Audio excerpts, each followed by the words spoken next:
Hello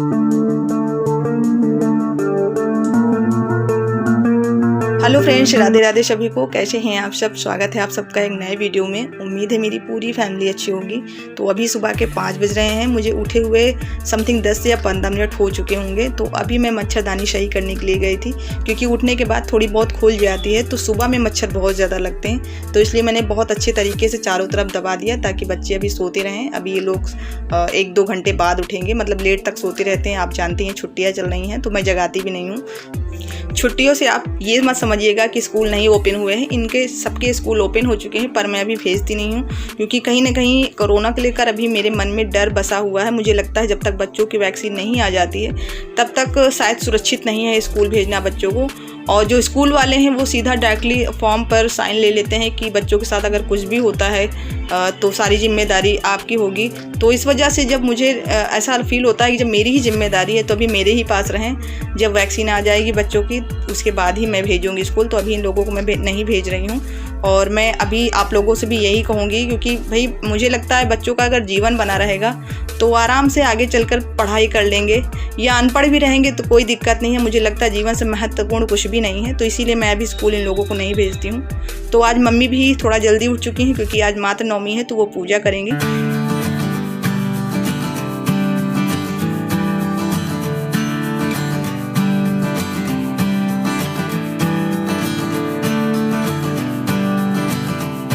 तो आज मैं अभी नहाऊंगी नहीं। आज मम्मी सबसे पहले नहाएंगी और पूजा का सामान बना लेंगी, उसके बाद खाना बनेगा। तो अभी मैं मंजन वगैरह कर लूँगी, उसके बाद दाल पीसूँगी। दाल मैंने शाम को भिगो दिया था, उड़द दाल।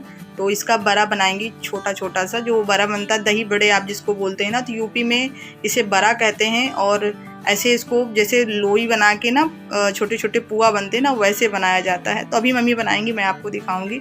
तो इस पूजा में तोरई का पत्ता चाहिए, उसी पर रख के पूजा की जाती है। लेकिन पता किए तो कहीं तोरई का पत्ता मिला ही नहीं। तो मम्मी ने कहा कागज़ का बना दो ऐसे पत्ते जैसा, ताकि उसी पर रख के पूजा कर लेंगे। तो ये देखिए मम्मी छोटे छोटे से बड़े बना रही हैं, और इसमें कुछ भी मिलाया नहीं गया है। जैसे नमक मिलाया जाता है और कुछ मसाले मिलाए जाते हैं बड़ा बनाने में, लेकिन इस पूजा में जो ये बड़ा बन रहा है वो बिल्कुल सादा रहेगा इसका दाल, इसमें कुछ भी मिलाना नहीं है। तो मम्मी इधर पूजा का सामान बना लेंगी, तब तक मैं नहा धो लूँ, और नहाने धोने के बाद मैं फिर खाना चढ़ा दूँगी। और इस पूजा में मेरा कुछ भी काम नहीं है, और मुझे इसके बारे में ज़्यादा जानकारी भी नहीं है, क्योंकि मेरे वहाँ मायके में जब गया कर लेते हैं, ब्रह्मभोज कर लेते हैं, तो पितर नहीं माना जाता है। तो इस वजह से इस पूजा को कैसे किया जाता है और क्या क्या इसमें होता है, तो वो सारी चीज़ें मुझे मालूम नहीं है।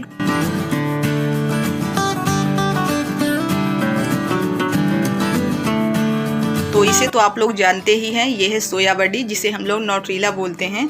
और इसमें मैंने थोड़ा सा नींबू का रस डाल दिया है भिगोते समय, ताकि इसका स्वाद जो है ना और अच्छा हो जाता है।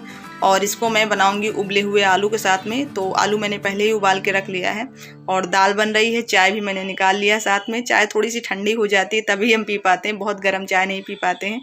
तो मैं क्या करती हूँ, चाय निकाल करके कप में रख लेती हूँ, और मेरा काम चलता रहता है। इस बीच में वो थोड़ी सी ठंडी भी हो जाती है और मेरे काम भी थोड़े बहुत निपट जाते हैं।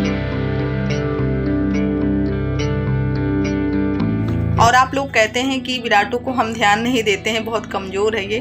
तो उसका मैं बहुत ध्यान देती हूँ खाने पीने के लिए, लेकिन उसके शरीर में कुछ लगता ही नहीं है। और खाने की बात अगर करूँ ना, तो आप लोग अभी हंसने लगेंगे। जैसे चावल रख देते हैं बिन करके ना, तो उसमें चावल कच्चा उठा ले जाएगा, दाल उठा ले जाएगा। और अभी सोयाबीन जब रखे थे बिना भिगोए हुए, तो पहले बिना भिगोए ले गया है, फिर जब थोड़े से फूल गए थे तब ले गया था, और फिर जब इसको भून करके हम सब्जी बना रहे थे तब भी लेके गया था। इससे कच्चा पक्का कुछ भी सामान बचता नहीं है खाने से, पर इसके शरीर में कुछ नहीं लगता, क्योंकि ये बोलता बहुत है और गुस्सा बहुत करता है। उसी में इसकी सारी एनर्जी खपत हो जाती है।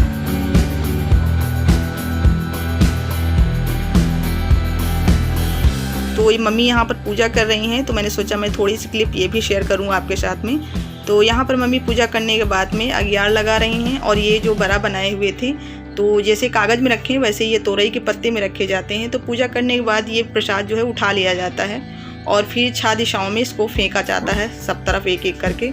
अभी आप लोग चकरा गए होंगे कि ये 6 दिशाएं कौन सी है। तो 4 दिशाएं तो आप लोग जानते ही हैं। 2 दिशा जो होती हैं वो एक धरती की तरफ जाती है और एक आसमान की तरफ जाती है। तो 6 दिशा की तरफ 6 प्रसाद पूरे फेंके जाते हैं, और उसके बाद उन प्रसाद को उठा करके या तो आप बंदर को खिला दीजिए, कौवा होते हैं कौवा खा लेते हैं। यहाँ तो कौवा मिलते नहीं हैं, इसीलिए जो इधर उधर पड़े रहते हैं उनको उठा के गौ माता को दे दिया जाता है, और कुछ बच्चे भी खाते हैं प्रसाद के रूप में। तो सब्जी में मैंने सबसे पहले तेज पत्ता और जीरा से तड़का दिया था, उसके बाद अदरक, लहसुन और प्याज का पेस्ट डाला था और उसके पकने के बाद टमाटर का पेस्ट डाला था और फिर अपने मसाले डाले थे, हल्दी, मिर्च, धनिया और 1 पाउच मैंने सब्जी मसाला भी डाला है इसमें। और इन सबको मिला के हम फिर अपना आलू और सोयाबीन डाल दिए हैं। और ये जो सोयाबीन की सब्ज़ी होती है थोड़ी सी धुली धुली सी लगती है ना, तो इसीलिए मैं 2-3 आलू इसमें मैश कर रही हूँ।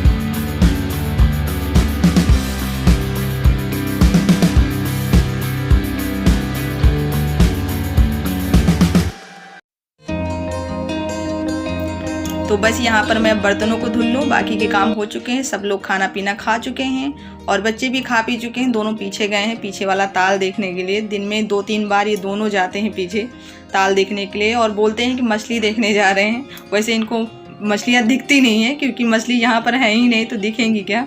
तो वैसे तो हम डरते रहते हैं, लेकिन बच्चे हैं मानते नहीं हैं। लेकिन फिर जब साथ में सम्राट रहते हैं विराट के, तो फिर टेंशन नहीं रहती क्योंकि ये बहुत केयर करता है विराट की। ज़रा भी इसको प्रॉब्लम होती है ना, तो सबसे पहले इसको तकलीफ़ होने लगती है। तो अभी दोनों मछली ढूंढ रहे हैं चारों तरफ घूम घूम करके। और कितना सारा पानी भरा हुआ है, अच्छा तो लगता है यहाँ पीछे, लेकिन गंदगी भी बहुत ज़्यादा है।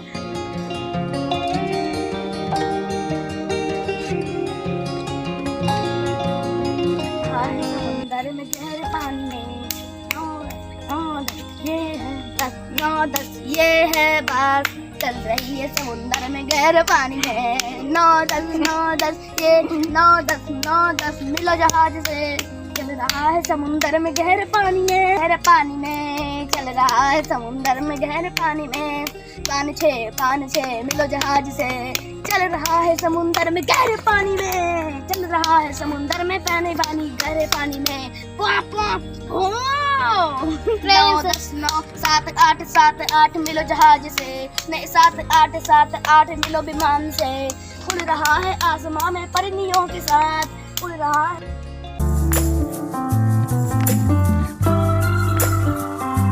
तो ये दोनों पीछे से खेल करके आ गए हैं और यहाँ पर मैंने काम ख़त्म करने के बाद साड़ी निकाल लिया है। और ये वाली साड़ी मम्मी की है, जो उस दिन मैंने कॉटन की साड़ी दिखाई थी, वो आप लोगों को बहुत ज़्यादा पसंद आई थी। एक दीदी हैं, उन्होंने तो पूरा डिटेल मांगा है कि आपने इसको कहाँ से ख़रीदा है, प्लीज़ शेयर कीजिए, मुझे बहुत पसंद है ये साड़ी। तो वो साड़ी मैंने ख़रीदा नहीं है और ये भी साड़ी ख़रीदी हुई नहीं है। ये मामा के यहाँ मम्मी को मिली और वो साड़ी मुझे अपने घर पर मिली थी।